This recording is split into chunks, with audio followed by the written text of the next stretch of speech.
സാറേ, ഇപ്പോൾ ഖത്തറുമായിട്ട് അമേരിക്ക പുതിയ കരാറിൽ ഒപ്പുവെച്ചതിൻ്റെ വിവരങ്ങളാണ് പുറത്തു വരുന്നത്. എന്ന് പറഞ്ഞാൽ ഖത്തറിന് നേരെ ഇനി ആക്രമണം ഉണ്ടായാൽ അത് അമേരിക്കയെ ആക്രമിച്ചതിന് തുല്യം. ആ രീതിയിലല്ലേ കണക്കാക്കുക? അങ്ങനൊരു കരാറ് ഖത്തറും അമേരിക്കയും തമ്മിൽ, അതായത് അൽത്താനി പ്രധാനമന്ത്രി ഖത്തറിൻ്റെ, അദ്ദേഹവും ട്രംപും തമ്മിൽ ഒപ്പുവെച്ചു. അതായത് ഒരു എക്സിക്യൂട്ടീവ് ഓർഡർ, അതായത് ട്രംപ് അവിടുത്തെ ഓരോ കാര്യങ്ങൾക്കേ ഇപ്പൊ ഈ താരിഫ് എന്ന് പറഞ്ഞിട്ട് ഓർഡറാണല്ലോ ഇറക്കുന്നത്. അങ്ങനെ ഒരു എക്സിക്യൂട്ടീവ് ഓർഡർ ഇപ്പൊ ഇറങ്ങിയിട്ടുണ്ട്. ഇത് അസാധാരണമാണ് എന്ന് സകല റിപ്പോർട്ടുകളിൽ പറയുന്നുണ്ട്. അതായത് ഖത്തറിൻ്റെ സുരക്ഷ ഉറപ്പുവരുത്തുന്ന ഒരു എക്സിക്യൂട്ടീവ് ഓർഡറാണ് ട്രംപ് ഒപ്പുവെച്ചിരിക്കുന്നത്.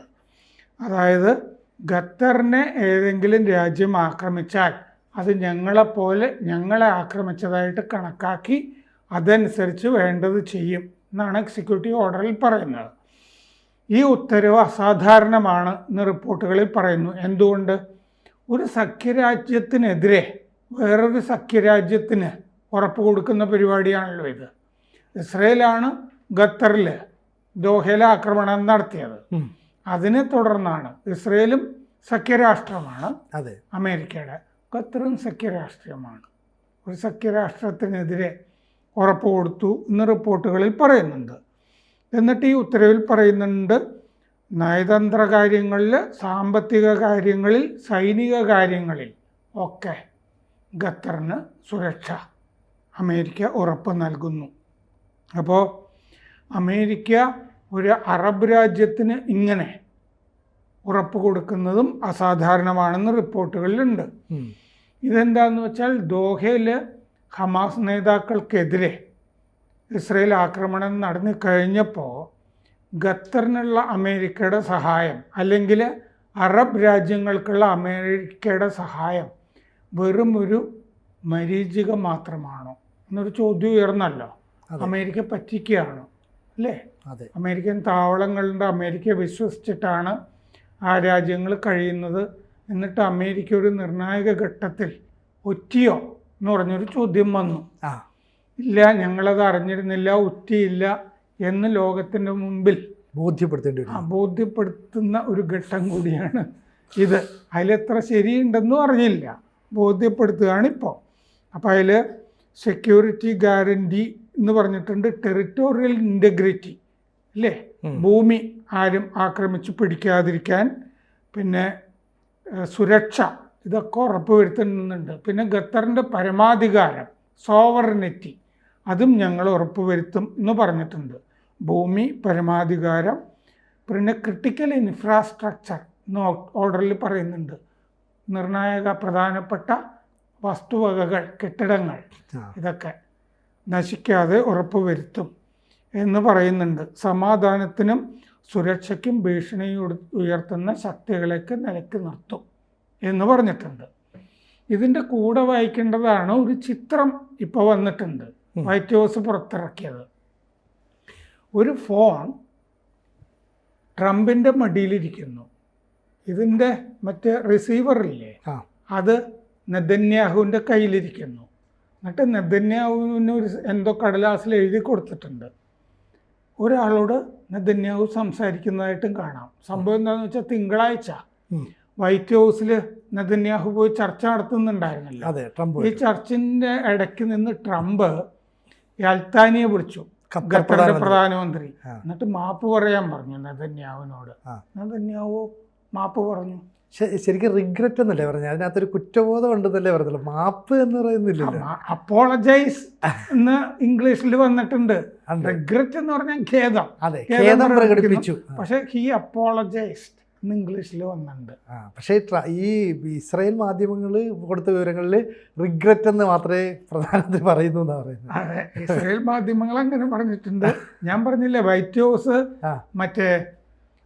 ഹൗസ് കഴിഞ്ഞ ദിവസം വേറൊരു ചിത്രം ഇറക്കിയത് നമ്മൾ പറഞ്ഞല്ലോ ചർച്ചയുടെ ഉള്ളില്. അതായത് മുനീറും ഷഹബാസ് ഷെരീഫും കൂടി പോയിട്ട് ഒരു പെട്ടി കാണിക്കുന്നത്. ഈ അത്തറൊക്കെ സാധാരണ ഇങ്ങനെ കാണിക്കില്ലേ, അത്ര പെട്ടിയൊക്കെ ഒരു രാജ്യത്തിന്റെ തലവരാണ് ചെന്നിട്ട് കാണിക്കുന്നത്. മുനീറിനെ ഇപ്പൊ പൊതുവെ ആളുകൾ വിളിക്കുന്ന അത്തറിക്ക എന്നാണ്.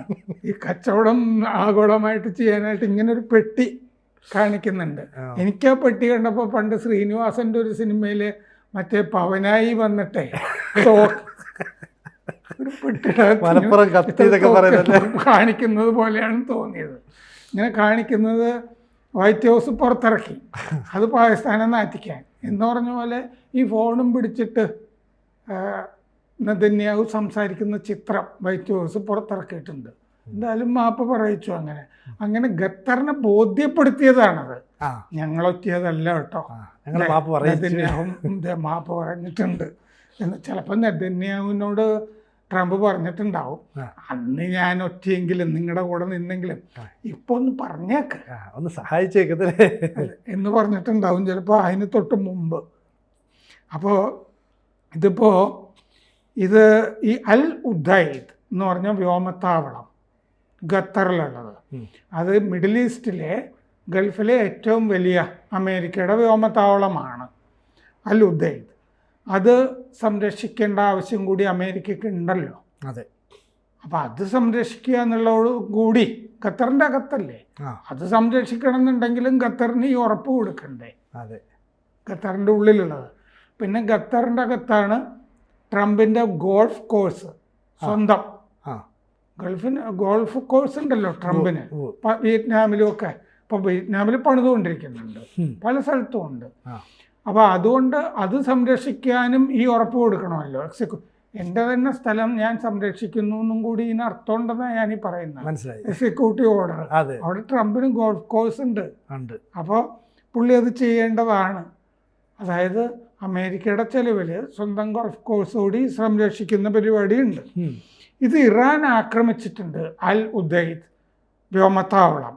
അതായത് ഈ കൊല്ലം ജൂണിൽ മറ്റേ 12 days വാർ നടന്ന സമയത്ത് അല്ലേ, ആ സമയത്ത് അവരുടെ ആ മറ്റേ ഇത് ആണവ നിലയങ്ങൾ ഫോർദോയും നഥാൻസും ഒക്കെ ആക്രമിച്ചില്ലേ. അതെ, അന്ന് ഇസ്രായേലും US കൂടെ ആക്രമിച്ചപ്പോൾ തിരിച്ചടിച്ചത് ഈ അൽ ഉദൈദ്. അവിടെ ഒരുപാട് സ്ഫോടനങ്ങൾ കേട്ടിരുന്നു.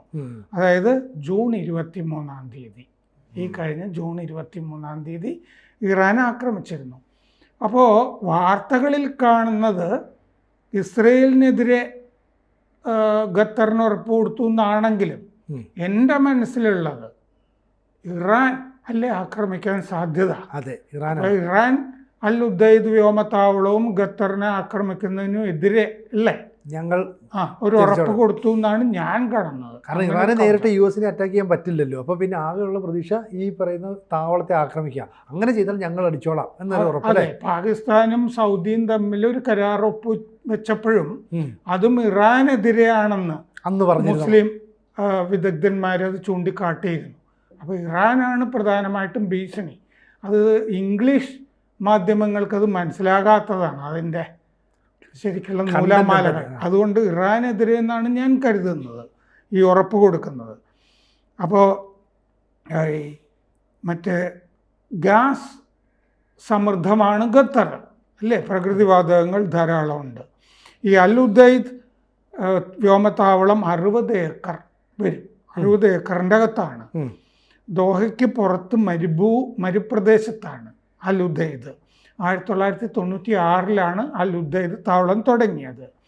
US സെൻകോം, അമേരിക്കയുടെ സെൻട്രൽ കമാൻഡിൻ്റെ ഗൾഫിലെ ആസ്ഥാനം ആണ് ഈ അൽ ഉദൈദ്. അത് ഈ ഖസാക്കിസ്ഥാൻ,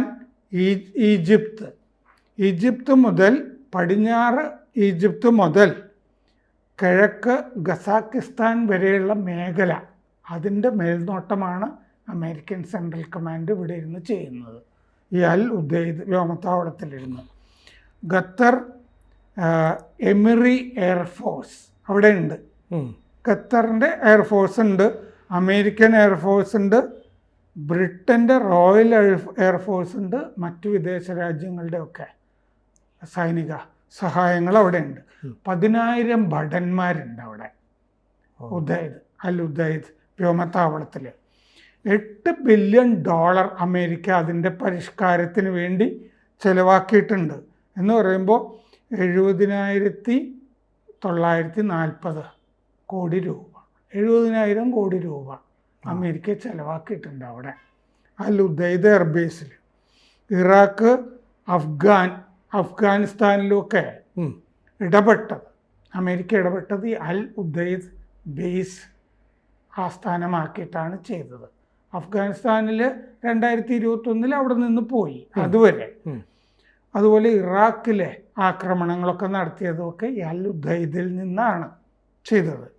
2021 അഫ്ഗാനിസ്ഥാനിൽ നിന്ന് ഒഴിഞ്ഞു പോകുമ്പോൾ ആ ഒഴിഞ്ഞുപോക്കിനും ആസ്ഥാനമായിരുന്നത് ഈ അൽ ഉദൈദിൽ നിന്ന്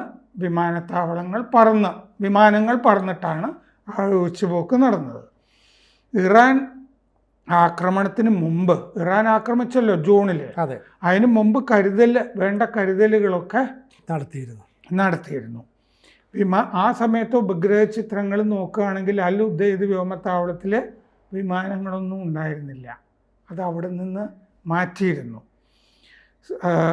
40 വിമാനങ്ങൾ അവിടെ ഉണ്ടായിരുന്നു. ഹെർക്കുലിസ് C-130 ട്രാൻസ്പോർട്ട് വിമാനങ്ങളൊക്കെ ഉണ്ടായിരുന്നു.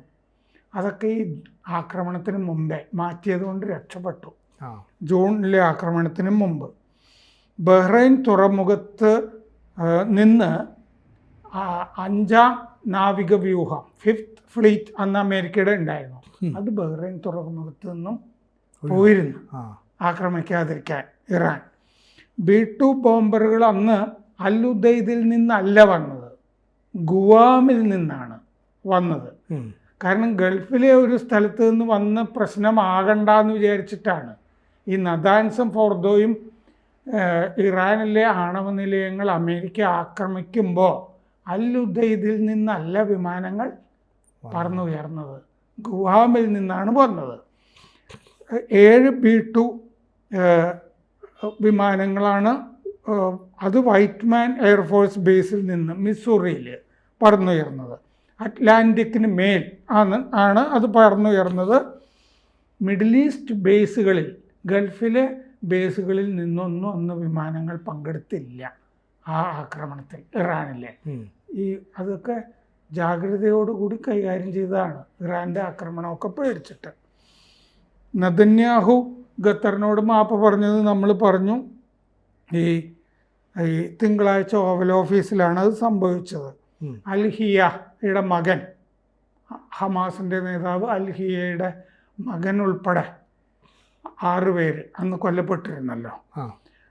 ഇത് അടുത്ത കാലത്ത് ഖത്തർ സന്ദർശനം നടത്തിയിരുന്നു ട്രംപ്. സാധാരണ അമേരിക്കയിൽ പ്രസിഡന്റ് അധികാരമേറ്റു കഴിഞ്ഞാൽ ആദ്യം പോകുന്നത് ബ്രിട്ടനിലേക്കാണ്. അത് മാറ്റിവെച്ചിട്ട് ട്രംപ് സൗദിയിലേക്കും ഖത്തറിലേക്കുമാണ് പോയത്. ഖത്തറിൽ പോയപ്പോൾ ഒരു ബോയിങ് 747-8 ജെറ്റ് അവർ മെയ്യിൽ ട്രംപിന് സൗജന്യമായിട്ട് സംഭാവനയും ചെയ്തിരുന്നു. അപ്പോൾ മാത്രമല്ല ജാറേദ് കുഷ്ണറിനൊക്കെ ഈ ഖത്തർ അമീറും ഒക്കെ ആയിട്ട് വലിയ ബന്ധം ഒക്കെ ഉള്ളതായിട്ട് റിപ്പോർട്ടുകളുണ്ട്. കച്ചവട ബന്ധങ്ങളൊക്കെ ഉണ്ട്, ബന്ധമുണ്ട്. അപ്പോൾ ഖത്തറിനും ഒരു സുരക്ഷാ കവചം അമേരിക്ക ഒരുക്കിയിരിക്കുന്നു. കൂടുതൽ വാർത്തകളും വിശേഷങ്ങളും നിങ്ങളിലേക്ക് എത്താൻ ABC മലയാളം സബ്സ്ക്രൈബ് ചെയ്യുക, ബെൽ ബട്ടണും അമർത്തുക.